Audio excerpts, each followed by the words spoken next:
Now, you think from that man's language, which is not very refined, that he was the bravest man that ever was. That man was not afraid of anything. I never was afraid of anything. I have always had nerve, abundance of nerve. I never lost my nerve but once. Once I lost part of my nerve. I would not say all of it.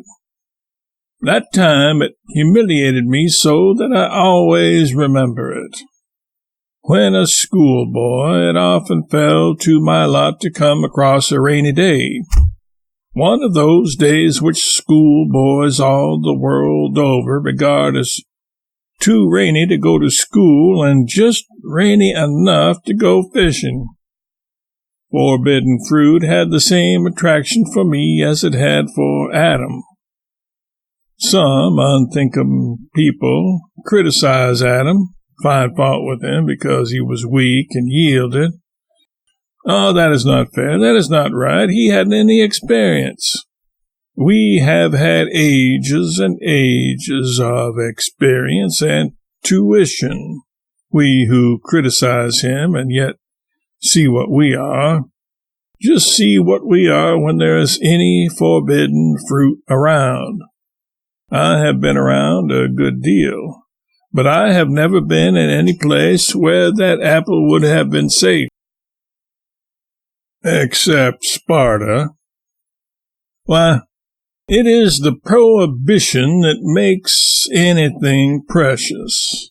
There is a charm about the forbidden that makes it unspeakably desirable. It was not that Adam ate the apple for the apple's sake, but because it was forbidden.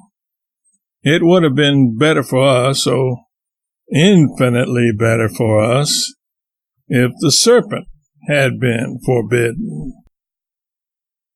My father was a magistrate, and being a magistrate, he was also coroner, sheriff, and Lord Mayor, and he had a little bit of an office in what was the sole room in a small house that stood by itself. And that little office had a sofa in it, and that used to come handy to me now and then, because often I noticed on my way to school that the weather was not suitable for school, and I better go fishing. So I went. But when I came back, when I returned from those excursions, it was not prudent to go home. I always met so many companions and preferences that it was better for me to lodge in that little office, and once, while I was off on one of those excursions, there was a fight late in the afternoon in that little street, and a man was killed. And they carried him to that little office and straightened him out there on the floor on his back and got him ready for the inquest in the morning, went away and left him there. I arrived about midnight, and I did not know about this circumstance, and I slipped in the back way and groped my way through the dark to that sofa and lay there. But just as I was drowsing off to sleep, it seemed to me that I could make out a dim outline of a large black mass of some kind stretched on the floor, and it made me a little uncomfortable. My first thought was to go and feel of it, but I concluded I would not do that. I sat and watched that thing as it lay in parallelograms and squares of moonlight, and I thought I would just wait till that moonlight crept to that thing. It was so slow, that waiting, that finally I got another idea and thought I would turn my face to the wall, and I turned over and counted and counted. I did not get as far as I intended, but at last I forced myself to count the full 100, and then I turned over, and there was a man's hand lying in the square of that moonlight. Why, I never felt so embarrassed in my life. I could not take my eyes away from that object. I watched that moonlight, line by line, first revealing an arm, then the white shoulder. By that time, it seemed to me that I could stand it no longer. I must pull myself away, and I did. Putting my hand on my heart and holding it there a moment, I took one glimpse, only one glimpse, thank God, and there lay that white face, snow-white face, and the glassy eyes. But something made me think, what is the matter with me, as I sat there with my heart beating? I was not scared. I got just that one glimpse, and then I went away from there. I did not go in what you might call a hurry. Not a great hurry. I went out the window. I took the sash with me. I did not need the sash, but it was handier to take it than to leave it, so I took it. I shan't have time. The time is too late altogether. I will have to skip that next and come to a matter which illustrates another moral point, which I will tell you about presently, and that is an episode in the lives of three persons who lived in Missouri a great many years ago. Two boys, Tom Sawyer and Huck Finn, and a very particular old friend of theirs, a middle-aged slave named Jim, and these three were generally disputing about some subject which was rather too large for them. I, Huck Finn, asked him, Tom Sawyer, what was the trouble, and he said it was heartbreaking to see the days and the years slip away and him a-getting older and older and no wars breaking out, no way for him to make a name for himself. And he started in to plan out some way to make him celebrated. Pretty soon he struck it and offered to take me and Jim in.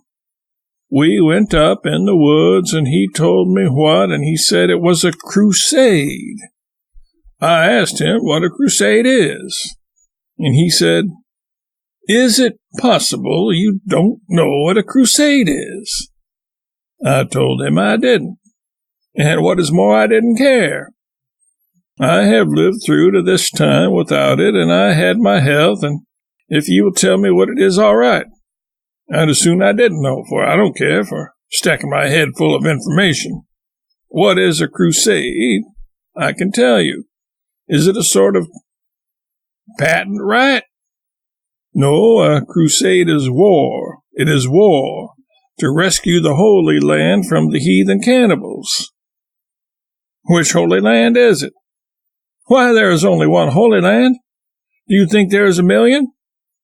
Well, I said, Tom Sawyer, how did we come to let them get it? We did not come to let them get hold of it. They always had it.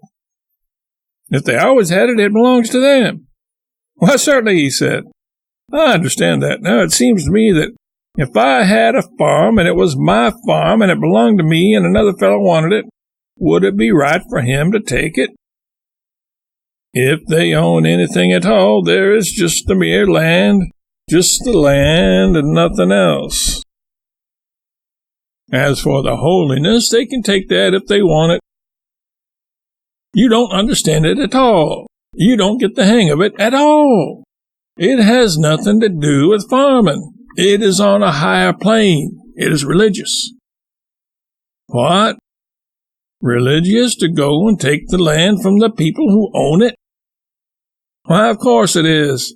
It has always been considered so. I shan't attempt to go on with the rest of that program, but I will just close with that which is at the bottom.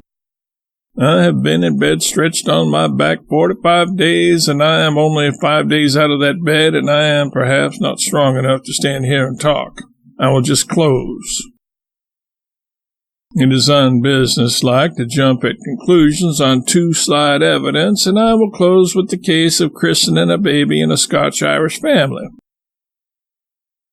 A little clergyman came, and when he found that there was a great host of people assembled there, he would attempt to exploit his peculiar vanity. He could not resist that temptation. When he took the baby from the father's hands and hefted it, he said, "My friends, he is very little."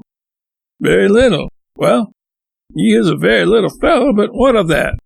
I see in your faces disparagement of him because he is little. Disparagement for no cause but that he is little. You should reflect that it is from the little things that the great things spring.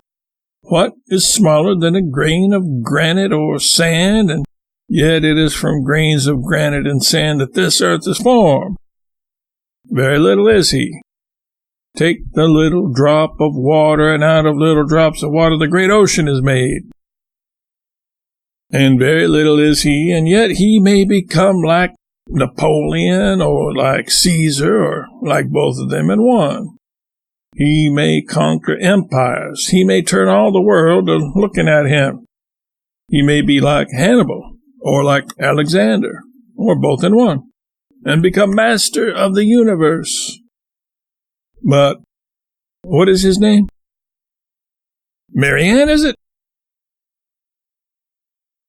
I thank you very cordially for the indulgence with which you have listened to my scheme for revolutionizing the morals of the globe as I go round, and I wish to say that I hope to succeed in the work which I have undertaken.